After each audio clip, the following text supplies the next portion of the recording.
क्या दर्शन यात्रा के लिए बनारस जा सकता हूँ? मेरी यात्रा प्रेम में पिताजी शायद ही कभी बाधा बनते थे। मेरी किशोर अवस्था में भी अनेक शहरों और तीर्थ स्थलों की यात्रा करने की अनुमति वे मुझे देते थे।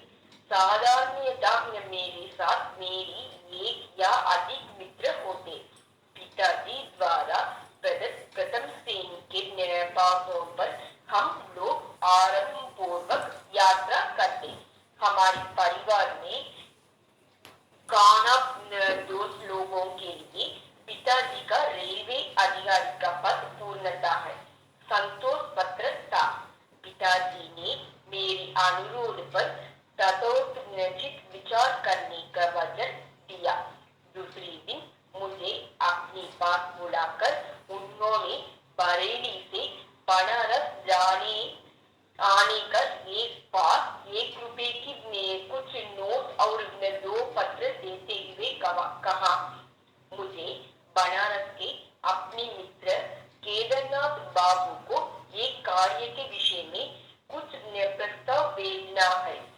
दुर्भाग्यवश उनके पते का कागज मैंने कहीं खो दिया, परंतु मुझे विश्वास है हम दोनों के मित्र स्वामी निर्वाणानंद की सहायता से तुम यह पत्र उन तक पहुंचा सकेगा। स्वामी जी ने मेरा गुरु भाई है। उन्होंने अति उन्नत आध्यात्मिक अवस्था प्राप्त कर ली है। अनेक संग से तुम्हें भी लाभ होगा। यह दूसरा पत्र तुम्हारा परिचय देगा। साथ में यह कहते हुए पिताजी का आंख चमकी उठी, याद रखो अब फिर कभी घर से नहीं भागना, समझी?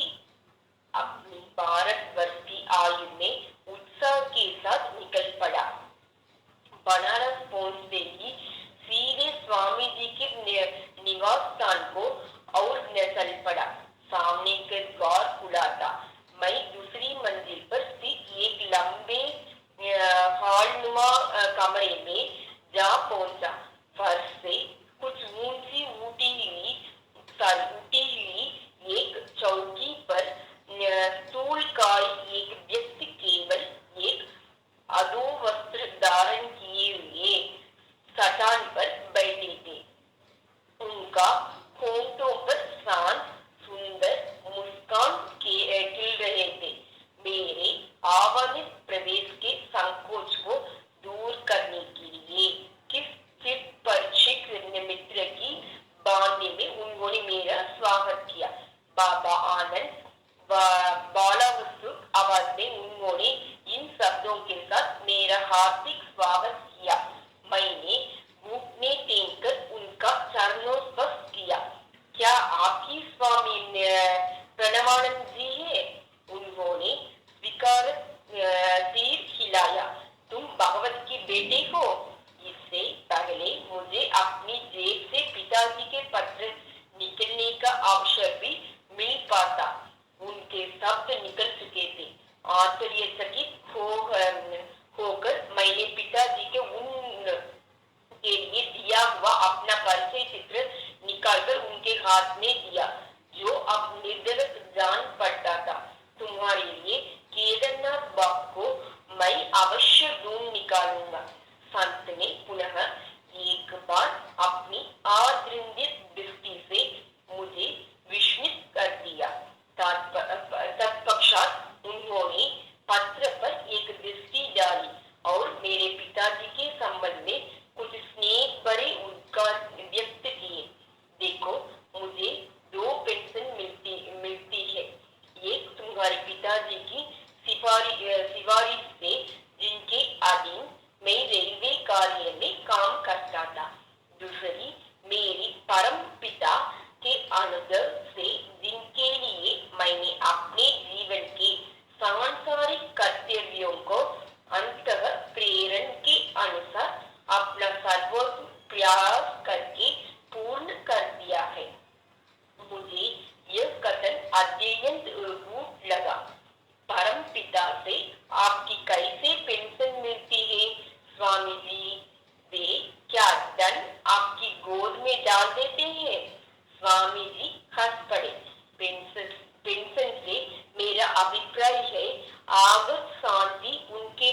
आवृत कर दिया।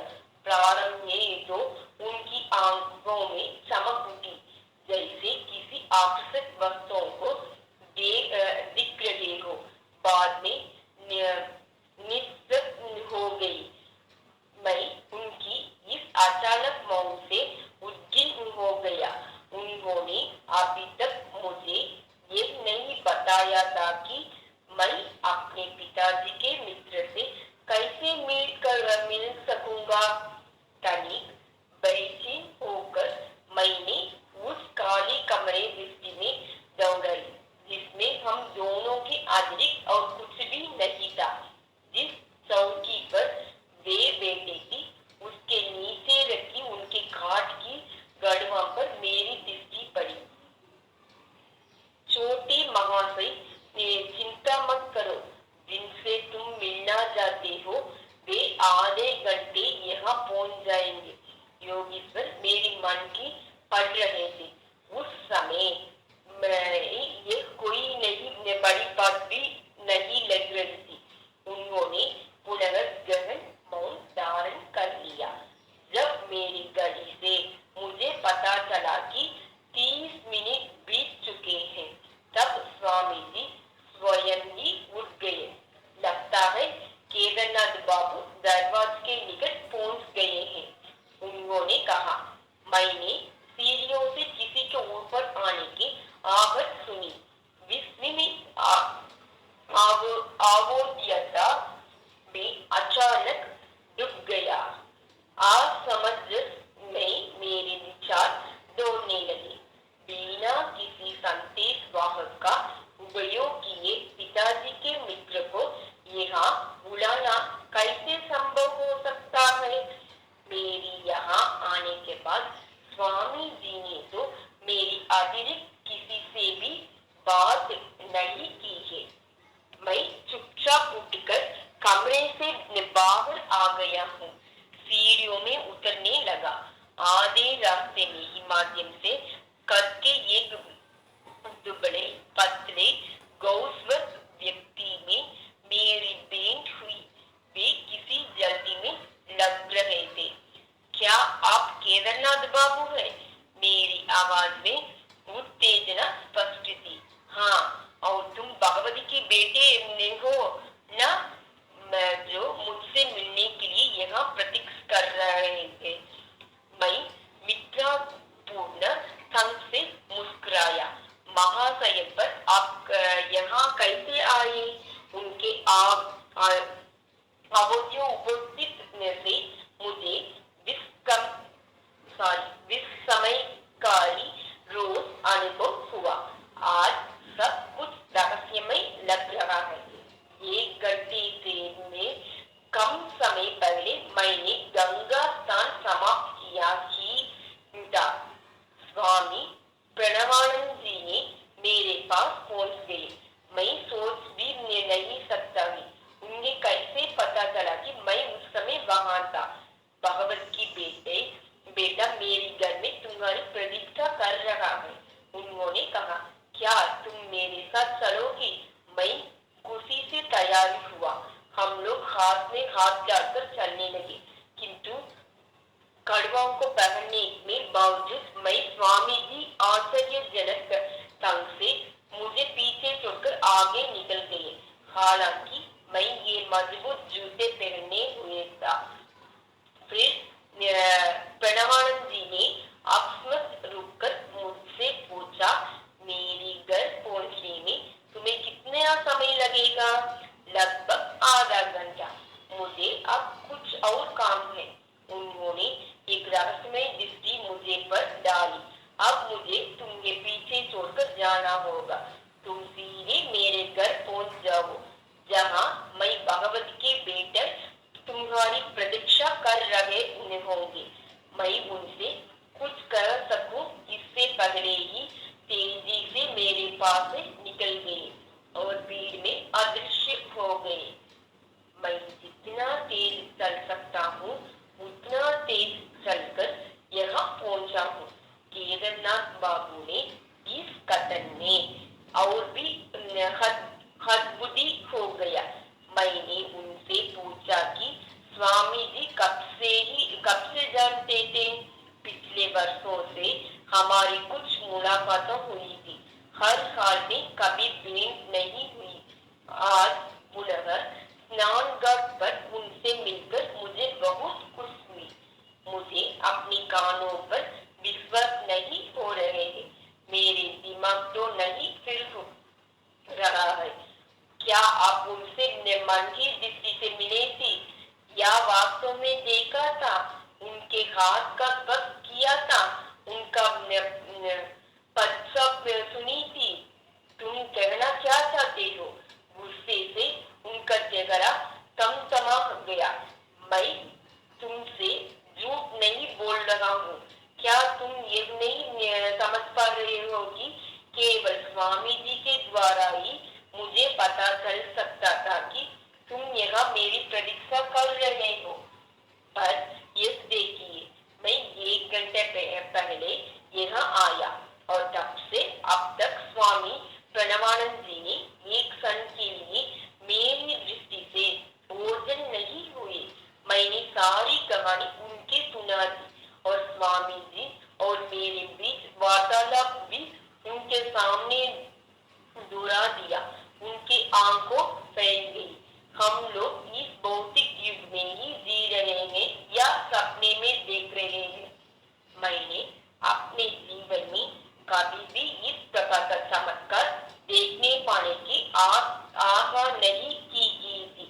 मैंने तो समझा था कि ये स्वामी जी केवल एक साधारण मनुष्य है और अब देखता हूँ कि ये एक और शरीर में धारण कर सकते हैं, उसका द्वारा काम भी कर सकते हैं। हम दोनों ने साथ साथ ही स्वामी जी की कमरे में प्रवेश किया। केदारनाथ बाबू ने चौकी के नीचे पड़ी कड़ाहों की और इशारा किया। देखो, यही वही कड़ाहों में है स्वामी जी ने गाज पर पहनी हुई थी। उन्होंने फुसफुसाकर कहा, उन्होंने केवल एक अंतोवस्त्र पहन रखा था, जैसे उन्होंने अभी पहन रखा है। केदारनाथ बाबू नंबर में जब स्वामी जी के चरणों में प्रणाम किया तो स्वामी जी मेरा और देखते हुए निर्दयपूर्ण ढंग से मुस्कुराए। तुम ये सबसे इतना स्वाभाविक क्यों हो? दृष्टि जगते ही सूक्ष्म एकता सच्ची योगियों से छुपी नहीं रहती। मैं सुंदर कोलकाता में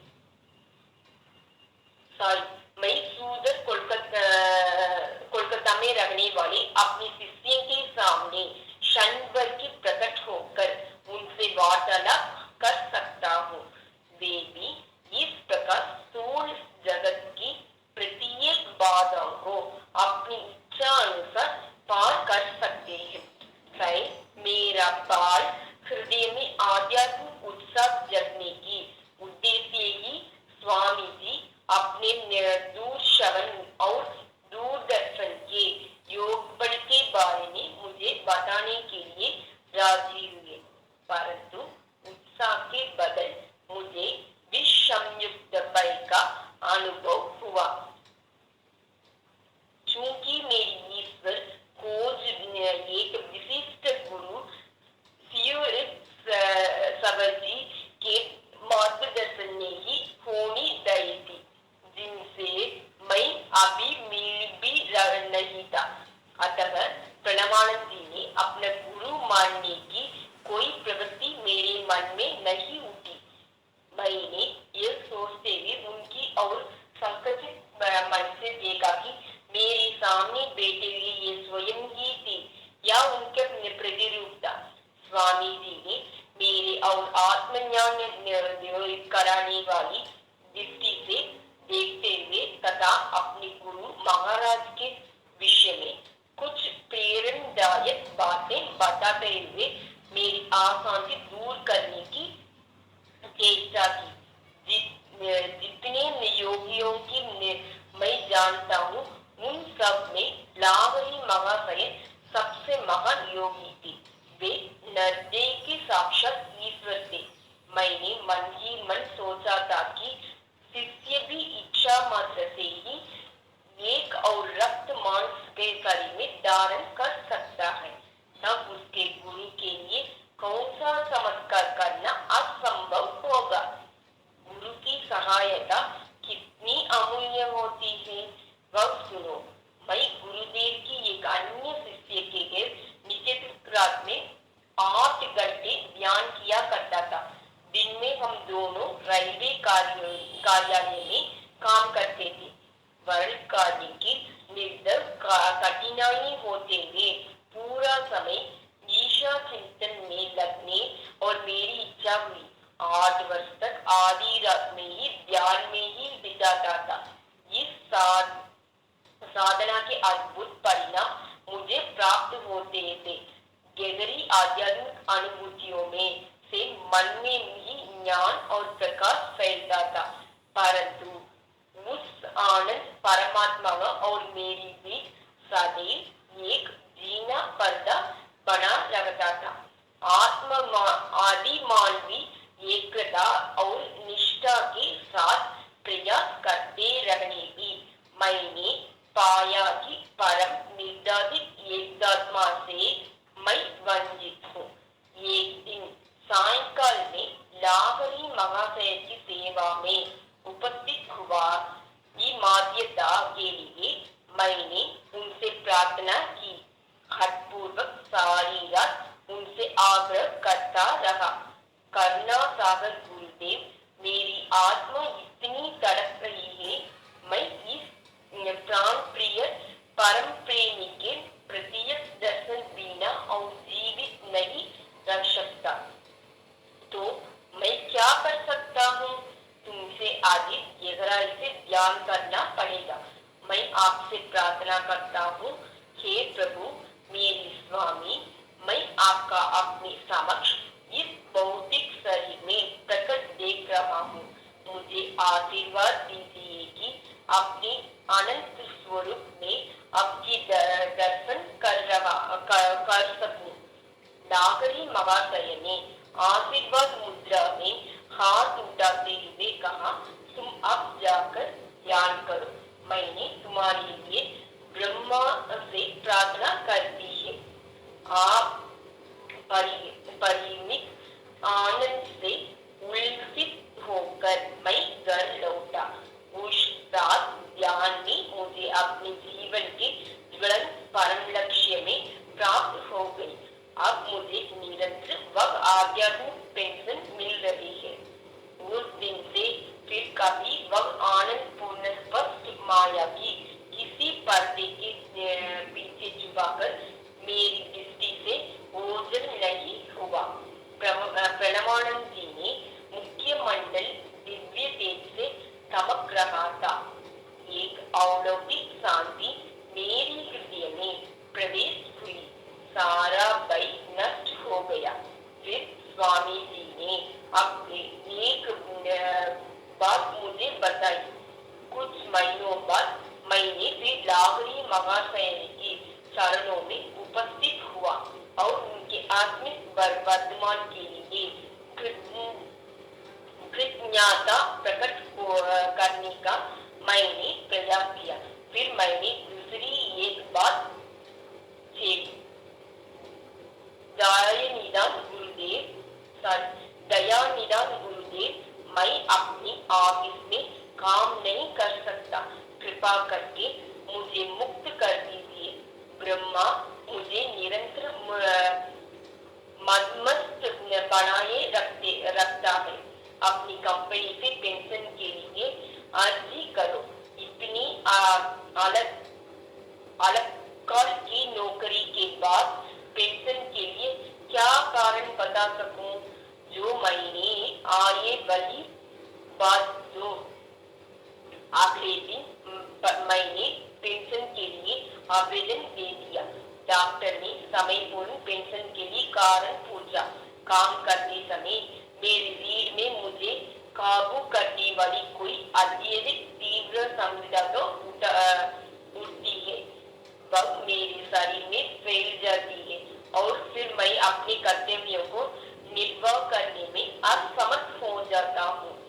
और कोई प्रश्न किए बिना डॉक्टर ने पेंशन के लिए मेरा पक्ष और बहुत ही अच्छी सिफारिश लिखा दिया। मुझे शीघ्र ही पेंशन मिल गई। मैं जानता हूँ कि डॉक्टर और तुम्हारे पिता सहित संबंधित रेलवे अधिकारियों के माध्यम से लाहौरी महाशय की दयनीय इच्छा की कार्यों कर रहे थे। उन लोगों ने लाहौरी महाशय की देवी निर्देश का अपने आप ही पालन किया और मुझे अखंड ईर्षा चिंतन के लिए मुक्त कर दिया। इस असाधारण रहस्यमय घटना के उपरांत स्वामी प्रणवानंद जी ने दीर्घकाल एक मौन रहे। जब मैं भक्ति भाव से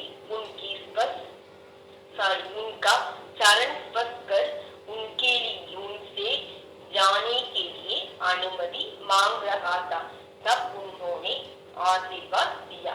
तुम्हारा जीवन संन्यास और योगी मार्ग के लिए ही है। तुम्हारे पिताजी और तुम्हारे साथ मेरे फिर एक बार भेंट होगी। अनेक वर्षों की उपरांत ये दोनों भविष्यवाणियों में सत्य सिद्ध हुई। साथी जा रहा था। अंतकाल में केदारनाथ बाबू मेरे साथ साथ चल रहे थे।